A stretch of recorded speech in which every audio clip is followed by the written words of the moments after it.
మీ అందరికీ ఇప్పుడు 100కు 110 మార్కుల ప్రశ్న.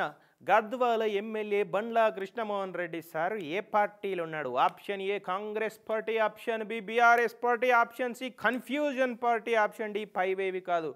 జల్దీ జల్దీ చెప్పాలి, టైం అయిపోతుంది. చెప్పిన వాళ్ళకు టెక్నికల్గా పార్టీ మారకుండా తెలివిగా వేరే పార్టీలో ఉండడం ఎలా అనే ఎథికల్ హ్యాకింగ్ అనే పుస్తకాన్ని బండ్లా సార్ చేతి మీదకి వెళ్ళి గిఫ్ట్గా అందివ్వబడును అన్నట్టు.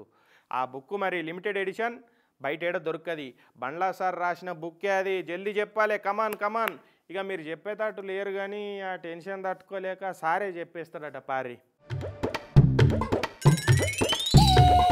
కృష్ణమోహన్ సారు గద్వాల జనమే కాదు, యావత్ తెలంగాణ జనం అంతా గాయ అవుతున్నారు.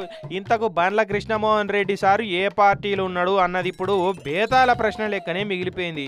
ఇప్పుడు ఆ సిక్కు ప్రశ్నకు ముడి మీరే ఇప్పాలి. నేను గతంలోకి వెళ్ళి ఎప్పుడూ నేను కాంగ్రెస్ పార్టీ అని చెప్పలేదు, టీఆర్ఎస్ పార్టీలో ఉండానే చెప్పిన. సప్పట్లు. మరి మీరు సీఎం సార్ చేతుల మీదకి వెళ్ళి కాంగ్రెస్ కండువా కప్పుకొని ఆ పార్టీ తీర్థం పుచ్చుకున్నారట కదా సారు? నేను కండువా కప్పుకున్నట్లు ఎక్కడన్నా చూపియండి. మీ ఇప్పుడు టీవీలు ఇవైతే ఉంటుంది, ఎవిడెన్స్ అయితే ఉంటుంది కదా. నేనైతే ఎక్కడా కప్పుకోలేదు కండువా కూడా. ఓహో, అంటే ఈ వీడియోలో కండువా కప్పుకున్నది మీ బాడీ డబ్బులా సార్? అయితే కావచ్చు తీరు. ఎవరో పని లేని వాళ్ళు ఏఐ వీడియోతోటి మీరు కండువా కప్పుకున్నట్టు వీడియో తయారు చేసినట్టున్నారు. అయినా ఫోటోలు వీడియోలు కూడా అన్ని అబద్ధాలు అయి ఉండొచ్చు సార్. అదంతా సరే కానీ అయినా ఇంకో అనుమానం బాగా మందికి ఉన్నది సార్. మరి మీరు ఇప్పుడు కార్ పార్టీలనే ఉంటే కాంగ్రెస్ ప్రభుత్వాన్ని పొగుడుకుంటా ఫేస్బుక్లో పోస్టులు ఎందుకు పెడుతున్నట్టు సారు? మీ ఫేస్బుక్ డీపీలన్నీ కూడా కాంగ్రెస్ పార్టీ కలర్లతోటి ఎందుకున్నట్టు సార్? ప్రతిపక్షంలో ఉన్న ఎమ్మెల్యే అంటే సర్కారు తప్పొప్పులను ఎత్తి చూపే పోస్టులు ఉండాలి కానీ మీ దాంట్లో ఎందుకు కనబడతలేవు సార్? మళ్ళీ మీరు బీఆర్ఎస్ పార్టీ కార్యక్రమాలలో కూడా ఏడ కనబడతలేరు. దాని వెనుకపోయిన కారణం ఏందో? నేను మా గద్వాల అభివృద్ధి కోరికి అభివృద్ధి చేయాలని పోయి కలిసిన తప్ప వేరే దురుద్దేశం అనేది లేదు. ఓహో, అంటే ఏదున్నా నియోజకవర్గ అభివృద్ధి కోసమే అంటారు.